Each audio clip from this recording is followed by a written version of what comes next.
Santhosh, we're at the winner's circle again. It was in Wsop at the end of 2023, and now in Las Vegas for your biggest ever bracelet win and biggest ever live cash. You must be feeling like on top of the world right now. No, I'm feeling very happy. Not top of the world, but many top of the world is many players are there. But I'm every day I'm learning. I'm doing very good I'm going deep every tournament.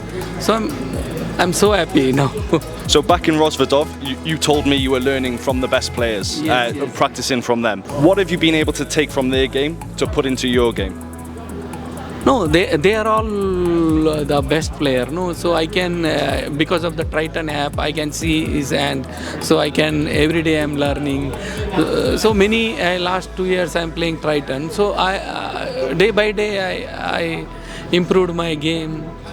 Then I did it today finally. And obviously you've been playing a lot of poker over the last 2 years. What do you like to do when you're not at the table? What do you do for fun that is away from gambling, that is away from poker?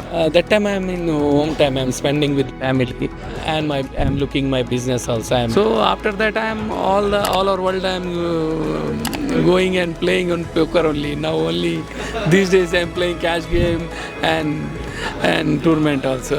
Obviously you've just watched your good friend Santhosh Suvarna take down his second bracelet. How much fun was that for you on the rail? It's really fun. I mean, you know, talk a lot with Santhosh, and he comes here to play the tournaments and try to win a bracelet. And I know, like for him, he wanted a WSOP Europe bracelet, but he really wanted to, you know, take down one here in the U.S. this summer. And it's so exciting for him to get it done. And yeah, just couldn't be more excited. He's like the nicest guy ever in poker. Just always happy, win or lose, and super classy. And yeah, just over the moon for him. And we spoke to Nick earlier, just as you won. He said you're a very competitive person.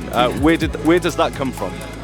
No, because we are playing many streaming game and many cash games in US and Hustler, Poker Go Studio.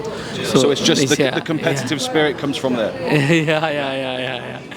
Yeah, we play really big cash games together, and you know, sometimes win, sometimes lose a lot of numbers. And Santhosh is always the same guy, win or lose, and just happy. And I couldn't be more happy for him, and couldn't happen to a nicer guy. And it takes a lot of balls to just pony up 250 or 100 or whatever and battle all the wizards, you know. And he's got no fear, and he gives it his all. And I think it's fucking awesome.